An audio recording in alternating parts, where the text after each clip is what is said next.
Guys, as NBA teams prepare to travel to Orlando this week, one team, the Toronto Raptors, already have a head start. They were the one team granted permission to travel early because of the complications with trying to return to Canada from the U.S. amid all this pandemic, shutdowns and quarantines. So they've been working out in Fort Myers, Florida.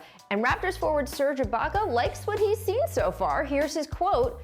"I just saw how everyone is in great shape. They came in here in great shape, and as soon as we got here, everyone was starting to put in work. I've been in the league for 11 years. You can see when people are locked in and when they are ready mentally and when they are not. So I can tell you right now, mentally, everyone is ready. Everyone is ready." Scottie, do you think the Raptors traveling early to Florida gives them an advantage over the rest of the league? They're able to get some of these more workouts in and kind of be in this lockdown environment earlier.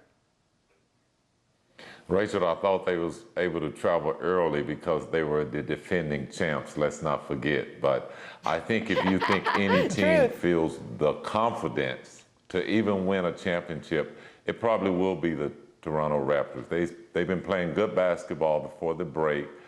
I'm sure they still feel the confidence that they can get out of the Eastern Conference. So they're still pretty much on a high horse.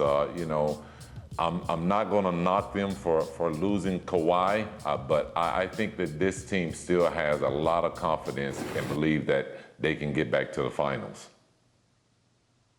You know, Scottie, I know you've been a little concerned about the bubble, and I think your concerns are justified.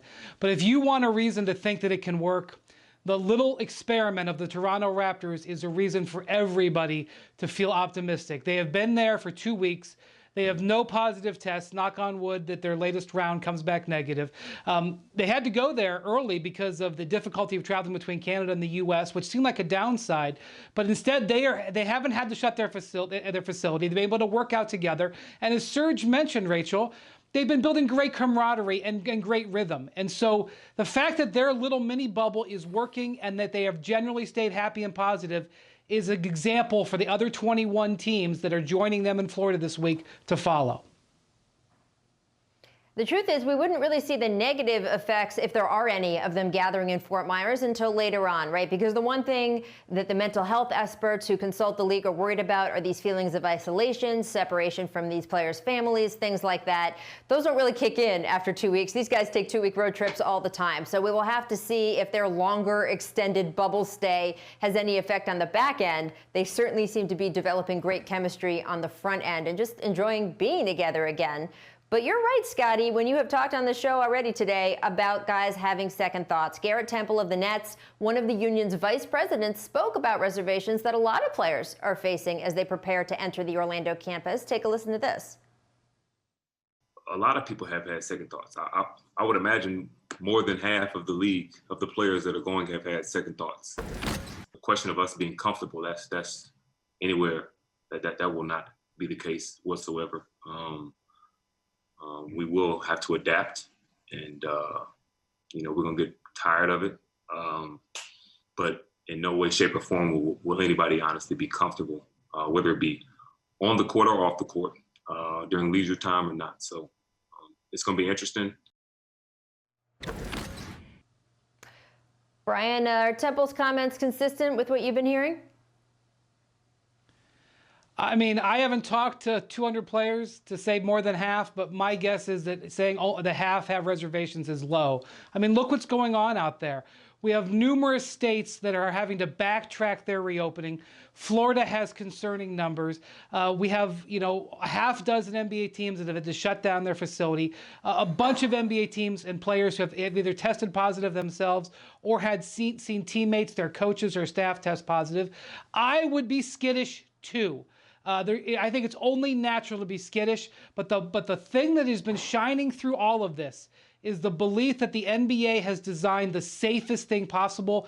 That faith is getting all of those players onto the planes the next 3 days. That faith is going to be what's tested the next few months down in Orlando. Guys, I've been around this game, and I've been protected to the highest level through the NBA's security, through whatever precautions that they have to take you through. And, I believe that they're going to do everything in their power to keep these players safe. But at the end of the day, I don't know if what they have is enough, because players are still coming up with this virus to some way, somehow, and unless we're able to keep it out of this sort of bubble that they built, then I don't think it's going to be a fair game when it comes to playing for an NBA title. I know when you look at it, you're going to say that the strong survives, but I think all these players are going to be put in such a situation that as they go through this, I don't know if it's really going to be worth them putting their lives and their health in jeopardy to play for a title over the next couple months when this virus is spiking up and down.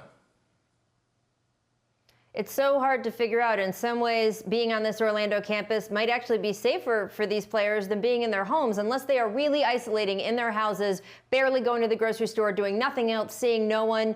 Being in a campus environment where every single person there is getting tested every day, in some ways might be safer, but also, Scottie, of course, that's not the only consideration. These guys have families back home that are out in the world where this pandemic is rising here in the United States. So I certainly understand all of the complicated feelings, and it would be troubling if no one was having second thoughts. That meant you weren't taking this seriously enough. So we will keep talking about this throughout the show. Thanks for watching ESPN on YouTube. For live streaming sports and premium content, subscribe to ESPN+.